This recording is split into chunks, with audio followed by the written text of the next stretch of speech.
আর যদি সত্য হয়েও থাকে তাহলে কেন? রাসূল সাল্লাল্লাহু আলাইহি ওয়াসাল্লাম তো বলেছেন, যার সাথে যার মহব্বত তার সাথে তার কিয়ামত। প্রথম কথা হলো যে এটা সঠিক কথা না। যদি কোনো বক্তা বলেও থাকেন যে মানুষ মারা যাওয়ার পরে তার ভাই বোনের সাথে দেখা আর কোনোদিন হবে না, এটা সঠিক কথা না। কারণ কোরআন হাদিসে কোথাও এরকম কোনো কথা বলা হয়নি যে মানুষের মৃত্যুর পর আর প্রিয়জনের সাথে কখনো দেখা হবে না, বরং এর উল্টাটা আছে। আল্লাহ রাব্বুল আলামিন কোরআনে হাকিমের মধ্যে ইরশাদ করেছেন, যে ব্যক্তি ঈমান এনেছে এবং ওয়াত্তাবা'আতহুম যুররিয়াতুহুম, তার পরবর্তী বংশধর যাদেরকে সে রেখে গেছে পৃথিবীতে, তারা যদি তার অনুসরণ করে, অর্থাৎ তার ঈমান আমলের অনুসরণ করে, তাহলে আল্লাহ তাআলা বলেছেন যে তাদেরকে তাদের সাথে আল্লাহ তাআলা ইলহাক করে দিবেন, সংযুক্ত করে দিবেন।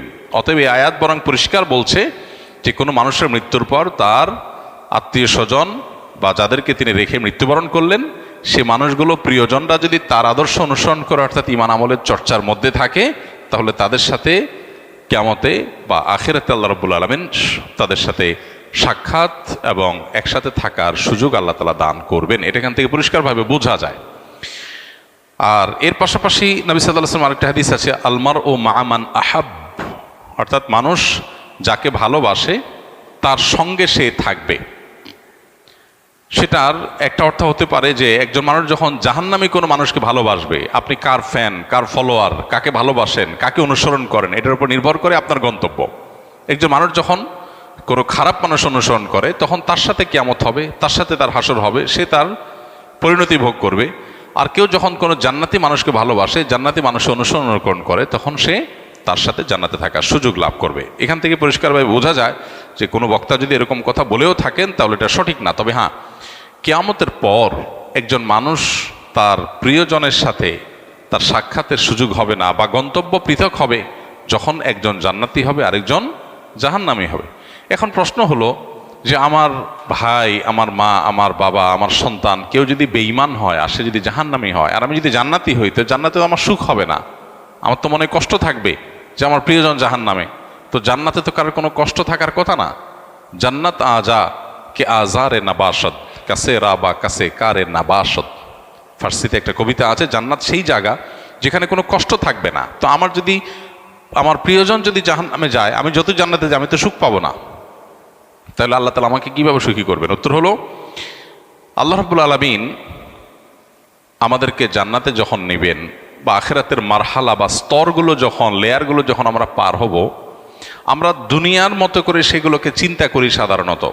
এখানে যেরকম আমরা একে অন্যকে ফিল করি, মিস করি, আল্লাহ তাআলা সেখানকার পরিবেশ পরিস্থিতি, আমাদের মানসিক অবস্থা সব কিছুকে আখিরাতের জন্য অনুকূল করে দিবেন। আপনার প্রোফাইল থেকে যদি আল্লাহ তাআলা তাদেরকে ডিলিট করে দেন, আপনার মেমোরি থেকে আল্লাহ তাআলা তাদের দূর করে দেন, যে আপনার আত্মীয়স্বজনের মধ্যে যারা জাহান্নামে গেছে, তাহলে আপনি কি তাদের কষ্ট অনুভব করবেন? আপনার অন্য সব কিছু ঠিক আছে, শুধু ওইটুকু আল্লাহর মেমোরি থেকে আপনার ডিলিট করে দিয়েছেন, তাহলে আপনি কিভাবে কষ্ট পাবেন? আজকাল অনেক কিছু বোঝা আমাদের জন্য সহজ হয়ে গেছে। দেখুন, যখন তথ্য প্রযুক্তি, জ্ঞান বিজ্ঞানের এই প্রসার ঘটে নাই, তখন কোরআন এবং হাদিসের এই আয়াতগুলো, এই নির্দেশগুলো, এগুলো বোঝাটা অনেক কঠিন ছিল। কিন্তু সাহাবা ইকরাম অকপটে বিশ্বাস করেছেন, তাদের বিবেক বুদ্ধিতে ধরুক বা না ধরুক। আজকে আমরা দেখতে পাচ্ছি দারুণ লজিক সেখানে আছে, যথেষ্ট যৌক্তিক গ্রাউন্ড আছে। আজকে 2025-এর পৃথিবীতে আল্লাহর দ্বীনের অনেক বিষয়, কোরআন এবং হাদিসের অনেক বিষয়, আখিরাতের অনেক বিষয় হয়তো আমরা বুঝে আসছে না। হয়তো সেটা 500 বছর পরের পৃথিবীতে এমন সব আবিষ্কার মানুষ হাজির করবে যেগুলো আমাদেরকে সেসব বিষয়গুলো বুঝতে সাহায্য করবে। তো যে ব্যক্তি নিজের বিবেক বুদ্ধি এবং সমকালীন লজিকের ভিত্তিতে দ্বীনকে বুঝতে চায়, সে গোমরাহ হবে, এটা তার গোমরাহির আলামত। দ্বীনকে বোঝার জন্য কোনো লজিকের আশ্রয় নেওয়া, এটা কোনো বুদ্ধিমত্তার পরিচয় নয়। আমি আল্লাহর কাছে নিজেকে সারেন্ডার করব, কারণ আল্লাহ আমার সৃষ্টিকর্তা। আমি যদি আল্লাহর সব কথার লজিক ধরে ফেলতে পারি, তাহলে আল্লাহ কিসের আল্লাহ হলেন? নাউজুবিল্লাহ। আল্লামা ইকবাল বলেছিলেন, জু সমঝ মে আ গেই ও ফির খোদা কিউ কর হুয়া। যাকে আপনি বুঝে ফেলেছেন, রপ্ত করে ফেলেছেন, তার সমস্ত নির্দেশের যৌক্তিকতা, যথার্থতা, তার নিষিদ্ধের যৌক্তিকতা, যথার্থতা যদি আপনি ধরেই ফেলেন, তাহলে তিনি আর আল্লাহ হলেন কি? আল্লাহ তো তিনি যার সব আদেশের যৌক্তিকতা আপনার মাথায় ধরবে না। তিনি তো অসীম। আপনি যদি তার সব কিছুকে রপ্ত করে ফেলতে পারেন, তাহলে তিনি সীমিত হয়ে গেলেন, আপনার বুঝে আসছে না। এরকম অনেক বিষয় থাকবে, সেটা স্বাভাবিক। আপনি যার অধীনে চাকরি করেন, আপনার মালিক, কোনো অফিসে আপনি কাজ করেন, কোনো কোম্পানিতে কাজ করেন, আপনার মালিক আপনাকে অনেক কথা বলে যে কথার যৌক্তিক গ্রাউন্ড আপনি জানেন না। আপনাকে বলছে তুমি এই কাজটা করো, কেন করতে বলছে আপনি জানেন না। আপনার কাছে এর বাহ্যিক কোনো লজিক্যাল কারণ নাই, কিন্তু আপনি জানেন তিনি যেহেতু আমার মালিক, তিনি যেহেতু আমার চাইতে অনেক বেশি বোঝেন, অতএব নিশ্চয়ই তার কাছে কোনো গ্রাউন্ড আছে। বিধায় আমি তার অধীনস্থ হিসাবে শুধু দায়িত্ব পালন করি, হয়তো আমার বুঝে আসবে পরে। একজন গাড়ি চালক, একজন পিয়ন, তাকে বলা হলো যে ফাইলটা তুমি অমুক জায়গায় দিয়ে আসো, আবার নিয়ে আসো, আবার দিয়ে আসো, আবার নিয়ে আসো। তার কাছে মনে হতে পারে এটা তো অনর্থক কাজ, কেন দিয়ে আসছি, কেন নিয়ে আসছি, এর দ্বারা লাভ কি? অনেক সময় দেখবেন অনেক কোম্পানিতে, কোম্পানির নিচের দিকে যে সমস্ত চেয়ারগুলোতে অথবা সাধারণ যে সমস্ত দায়িত্বগুলো আছে সেগুলো যারা পালন করে, তারা সাধারণত বসদের সমালোচনা করে, অহেতুক কাজ। সে বুঝে না কেন তার বস এগুলো বলেছে। বসের সব কিছু যদি তুমি বুঝে যাও তো তুমিই তো বস হয়ে যাবা। তোমার আর মালিকের মধ্যে পার্থক্যটা কি? যে তার সব কথার রহস্য তুমি বুঝবা না, তার যোগ বিয়োগ সব তোমার মাথায় ঢুকবে না, এটাই স্বাভাবিক। তাহলে আল্লাহ তাআলার সব যোগ বিয়োগ, আল্লাহর সব আদেশের সাথে যৌক্তিকতা তোমার কেন বুঝতে হবে? এটাই হলো সবচেয়ে বড় বিভ্রান্তি, এটাই হলো সবচেয়ে বড় ইললজিক্যাল, সবচেয়ে অযৌক্তিক কাজ, যে আল্লাহর সব আদেশ নিষেধের যথার্থতা আমার বুঝতে হবে। এই চেষ্টা করাটাই একটা হাস্যকর চেষ্টা। মানুষ হয়ে যদি আমার চাইতে অনেক দূরে থাকা, অনেক উপরে থাকা মানুষের আদেশ নিষেধের যৌক্তিকতা আমি না বুঝি, তাহলে সৃষ্টি হয়ে স্রষ্টার সমস্ত আদেশ নিষেধের যৌক্তিকতা আমার বুঝতে হবে, এটা মোটেও যৌক্তিক কোনো বিষয় নয়। অনেকগুলো প্রশ্ন আপনি করেছেন, আর একটা প্রশ্ন উত্তর দেই।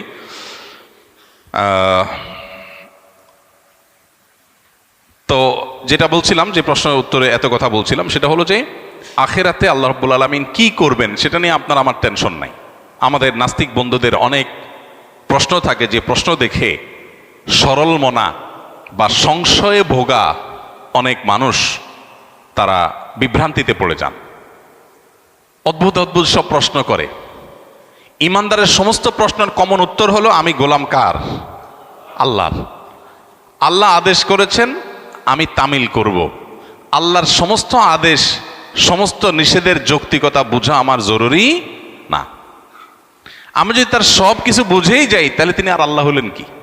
তিনি তো আমার মতো মানুষই হয়ে গেলেন। আল্লাহ তো সে অসীম সত্তা, যার আদেশ নিষেধকে আমার সীমিত বিবেক দিয়ে সবকিছু বুঝবো না, এটি তো স্বাভাবিক।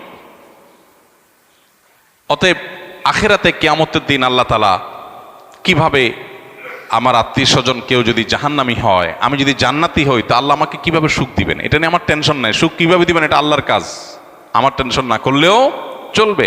অদ্ভুত অদ্ভুত প্রশ্ন অনেকে করে। প্রশ্ন করে, ভাই একজন মানুষ কিয়ামতের মহাপ্রলয়ের 500 বছর আগে মারা গেছে, 500 বছর ধরে সে জাহান্নামী হওয়ার কারণে কবরের আযাব সত্য। আহলে সুন্নাত ওয়াল জামাতের আকীদা হলো আযাবুল কবরি ওয়া নাঈমুহু হাক্কুন। কবরে আযাব হবে খারাপ মানুষদের, আবার ভালো মানুষ হলে তার কবরে শান্তিরও ব্যবস্থা হবে। তার লাশ মাটির সাথে মিশে পচে গলে যেতে পারে আপাত দৃষ্টিতে, কিন্তু ওই তার ধ্বংসাবশেষ, তার যে মূল উপাদান, সেটাকে আল্লাহ তাআলা শান্তি দিবেন। দেখতে দেখা যাবে মাটি, সে মাটি হয়তো কষ্ট ভোগ করছে বা সুখ ভোগ করছে, এটা আমরা অনুভব করব না। আজকের পৃথিবীতে এটা তো বোঝা খুব সহজ। আজকের পৃথিবীতে এরকম বিষয়গুলো বোঝা একেবারেই সহজ। তো এই বিষয়টা সত্য। এখন প্রশ্ন হলো, যে ব্যক্তি কি আমাদের 500 বছর আগে মারা গেল, তাকে আল্লাহ তাআলা 500 বছর ধরে কবরের শাস্তি দিচ্ছেন। আরেকজন কিয়ামতের ঠিক আগের দিন মারা গেল, যেদিন কিয়ামত তার আগের দিন মারা গেল, তার শাস্তি দিন আল্লাহ তাআলা একদিন। এখন নাস্তিক ভাইদের প্রশ্ন হলো যে, ভাই মনে করেন দুইজন একে অপরাধে মারা গেছে, সমান অপরাধী হয়ে মারা গেছে। একজন 500 বছর ধরে শাস্তি পাইছে কবরে, আরেকজন মাত্র একদিন পাইছে, এরপর তো কিয়ামত হয়ে গেছে, আর কবরের শাস্তির সুযোগই নাই। তাহলে আল্লাহ তাআলা এখানে ইনসাফ কেমনে করবেন?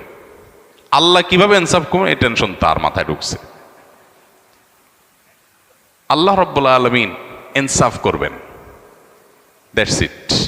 আল্লাহ কোরআনে পরিষ্কারভাবে ঘোষণা করে দিয়েছেন, ওমা রাব্বুকা বিযাল্লামিল লিল আবিদ। আল্লাহ তার কোনো বান্দাদের প্রতি কোনো জুলুম করবেন না, আল্লাহ জুলুম করেন না। আল্লাহ বলেছেন হাদিসে কুদসিতে, ইন্নী হারামতু যুলমা আলা নাফসি, আমি নিজের প্রতি নিজে জুলুমকে হারাম করে দিয়েছি। সো 500 বছর আগে মারা গেছেন, কিয়ামতের একদিন আগে মারা গেছেন, সেম অপরাধের অপরাধী, সমান অপরাধের অপরাধী, সমান দোষে দোষী, কিন্তু একজনকে 500 বছর ধরে শাস্তি, আরেকজনকে একদিন আগে শাস্তি, এই দুইটার মধ্যে আল্লাহ ব্যালেন্স কিভাবে করবেন? তার হাজারটা ব্যবস্থা আল্লাহর কাছে থাকতে পারে।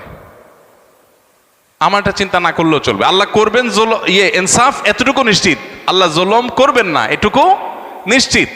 কিভাবে করবেন সেটা আল্লাহ ভালো জানেন, এটা আমার জানার দরকার নাই। এটা হলো ইমানদারের কথা। তারপরেও বুঝার জন্য ইব্রাহিম আলাইহিস সালাম যেরকম বলেছেন, আল্লাহ কিভাবে আপনি আবার প্রাণীগুলোকে একত্র করবেন, জীবিত করবেন, আমাকে একটু দেখান। আল্লাহ বলেছেন, আওয়ালাম তো মিন, তোমার কি ইমান নাই? ইমান আসে না, বিশ্বাস হয় না? বলছেন হ্যাঁ, বালা ওয়ালা কিল্লিয়াতমাইন্না কালবি। আল্লাহ তাকে দেখাইছেন। তো বোঝার জন্য বলা, একজন মানুষকে 500 বছর ধরে শাস্তি দিলেন আল্লাহ তাআলা, আরেকজনকে একদিনে শাস্তি দিলেন। 500 বছরের শাস্তি একদিনে। এই শাস্তির কোয়ালিটি দিয়ে দীর্ঘদিন ধরে দেওয়া শাস্তি আর অল্প সময় দেওয়া শাস্তি, দুইটাকে সমন্বয় করা সম্ভব কিভাবে?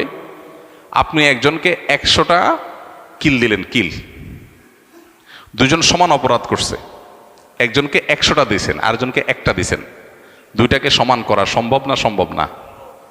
এখন কিল মাপা যায়। এখন মানুষ কতটা জোরে আঘাত করেছে এটাও মিটার দিয়ে কি করা যায়? মাপা যায়। আপনি একজনকে ছোট ছোট করে 100টা কিল দিলেন, যে পরিমাণ কষ্ট পাবে, আরেকজনকে একটা বড় করে একটা দিলেন, সমান করা সম্ভব কি সম্ভব না? হ্যাঁ, 1000 কিল আর একটা কিল সমান করা সম্ভব কি সম্ভব না? হাতুড়ি দিয়ে এমন ভাবে জোরে দিলেন যেটা একদম নাই হয়ে গেল দুনিয়ার থেকে। আরেকজনকে 10,000 কিল দিলেন। তো এই দুইটার মধ্যে যদি ব্যালেন্স করা সম্ভব হয়, তাহলে 500 বছর আগে মারা যাওয়া মানুষ আর কিয়ামতের একদিন আগে মারা যাওয়া মানুষের শাস্তির মধ্যে ব্যালেন্স করা কেন অসম্ভব হবে? মানুষ সবকিছু নিজের মতো করে ভাবে, এই জন্য সে ভুল করে। আমি মানুষ, আমার সীমিত শক্তি সামর্থ্য দিয়ে আমি ভাবি, আল্লাহ তাআলা অসীম, অতএব তার দ্বারা অসম্ভব বলতে কিছুই নাই।